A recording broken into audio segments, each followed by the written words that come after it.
성경 말씀 누가복음 2장 8절부터 14절 우리 한 절씩 찾아서 같이 교독하겠습니다. 누가복음 2장 8절부터 14절.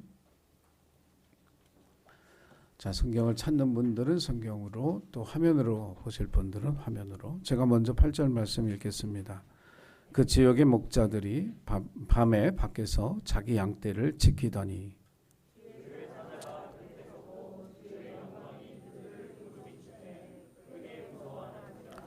천사가 이르되 무서워하지 말라. 보라, 내가 온 백성에게 미칠 큰 기쁨의 좋은 소식을 너희에게 전하노라.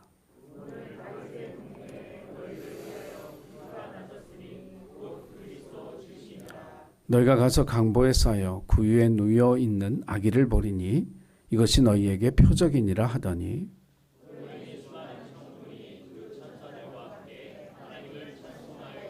함께 읽겠습니다. 지극히 높은 곳에서는 하나님께 영광이요 땅에서는 하나님이 기뻐하신 사람들 중에 평화로다 하니라. 아멘. 메리 크리스마스. 크게 소리 질러도 괜찮아요. 다시 한번 우리 메리 크리스마스 손 흔들면서 메리 크리스마스. 성탄절은 아기들의 계절입니다.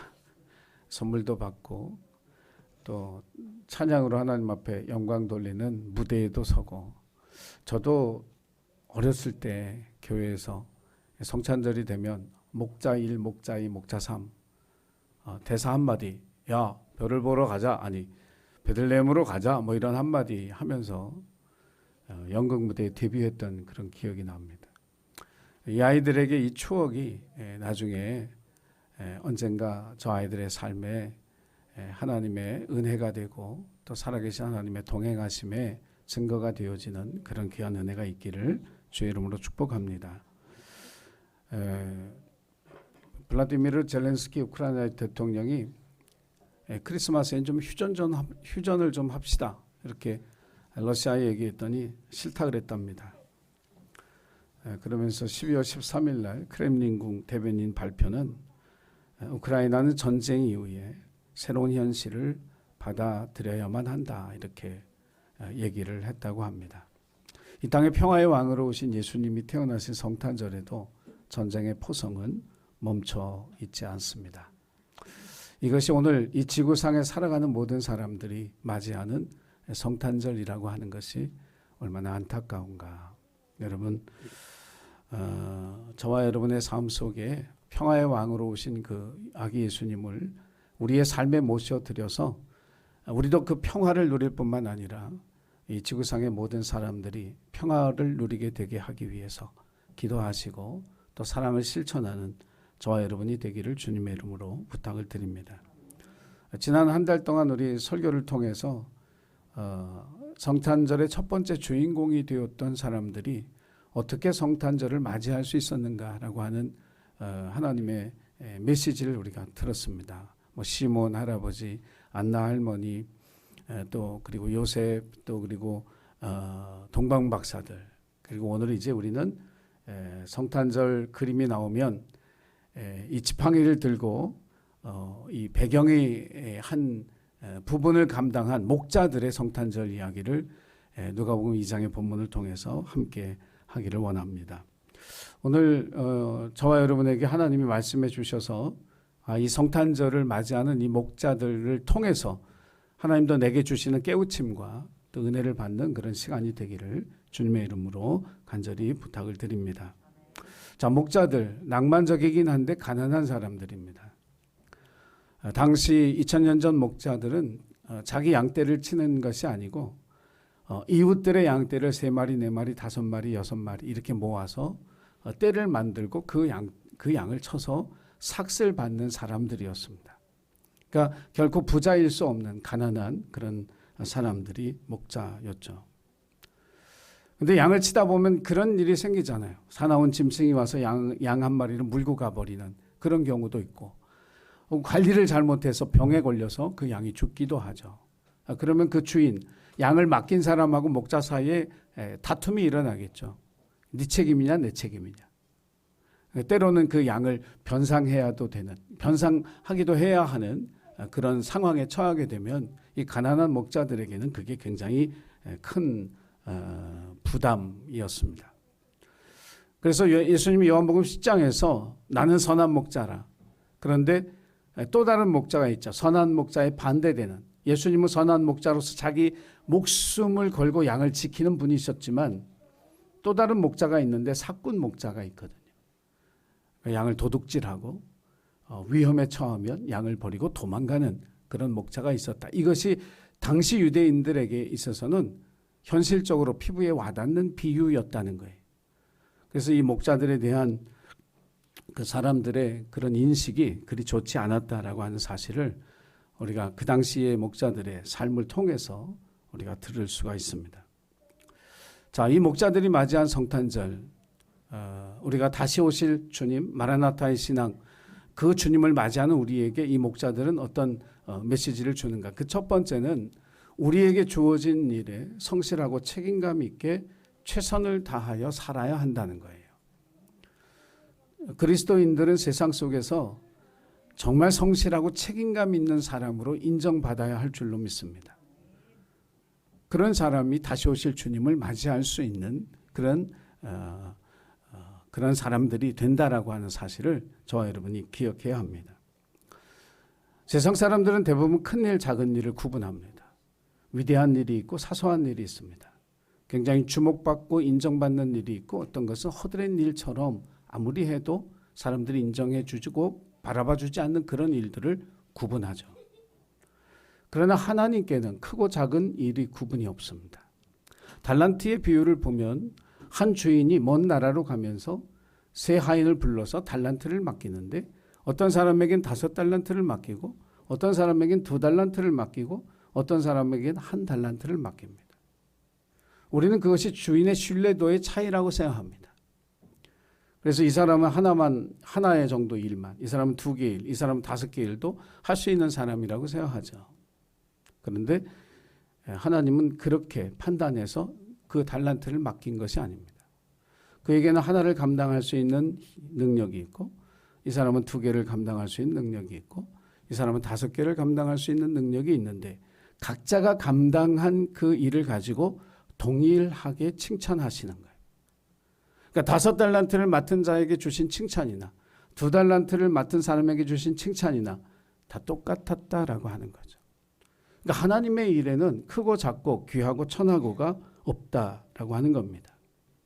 그래서 우리는 이 세상을 살아가면서 하나님이 우리에게 주신 은사대로 내게 맡겨진 그 일에 최선을 다해서 성실하고 그리고 맡겨진 일에 대한 최선을 다할 때 하나님으로부터 우리에게 주시는 상급이 있다는 그런 사실을 기억하고 세상에서 우리에게 주어진 일에 대해서 성실하고 책임감 있게 살아가는 하나님의 사람이 되시기를 주님의 이름으로 부탁을 드립니다.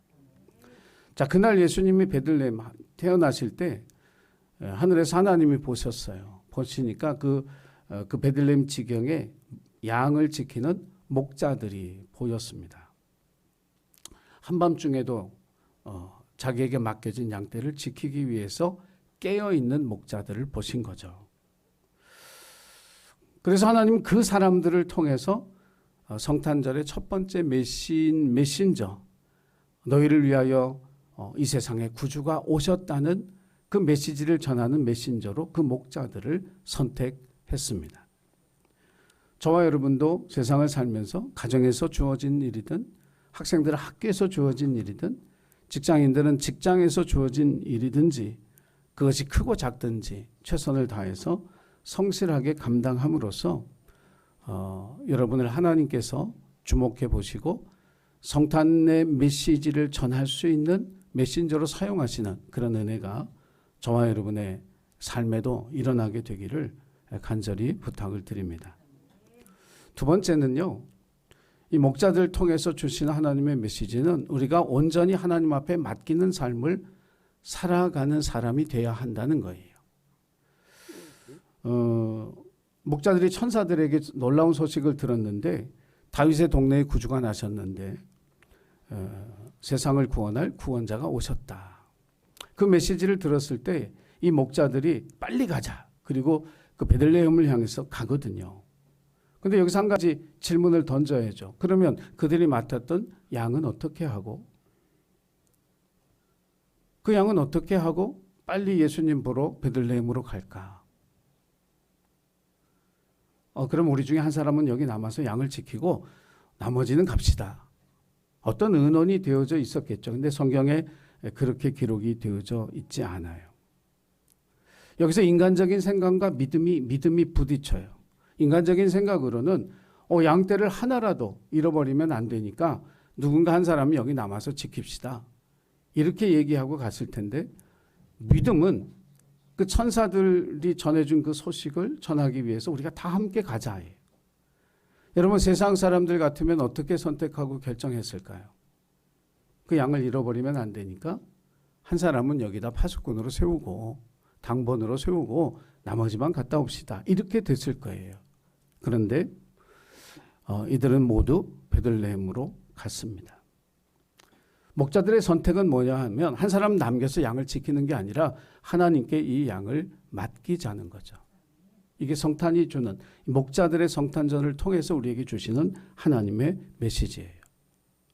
우리가 아무리 완벽하게 일을 한다고 해도 사람에겐 반드시 실수와 잘못이라고 하는 게 있습니다. 왜냐하면 우리는 완벽한 존재가 아니기 때문에 그래요.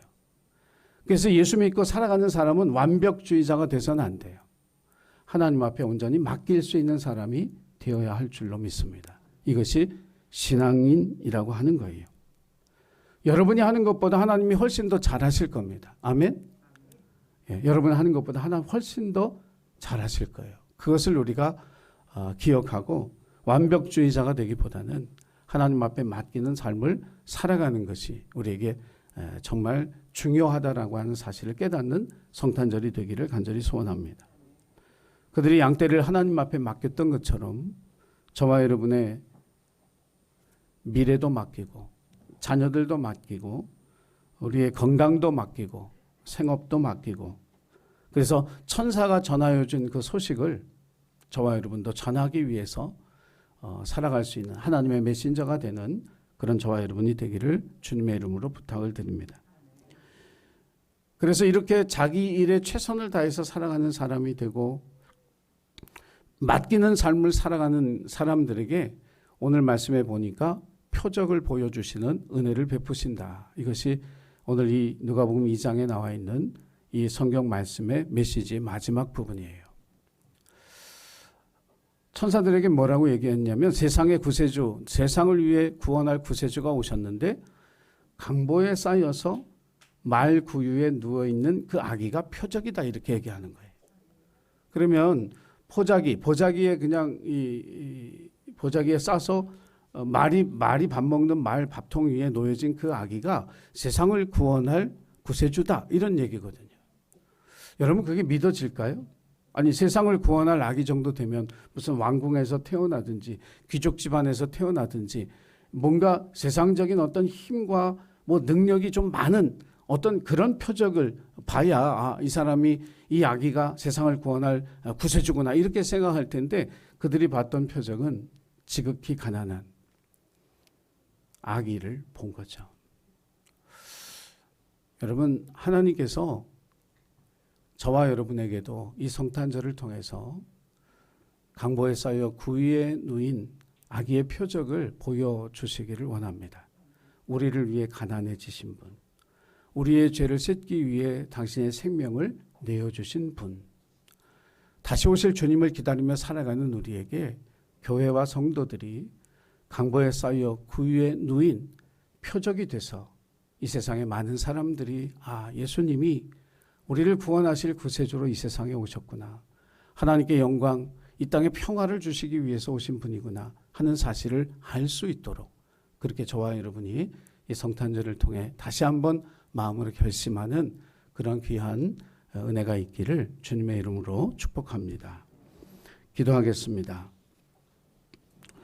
우리의 삶에 주어진 모든 일들을 성실하고 책임감 있게 잘 감당함으로써 다시 오실 주님을 세상에 전하는 주님의 메신저가 되는 우리의 신교회 가족들 되게 하여 주옵소서.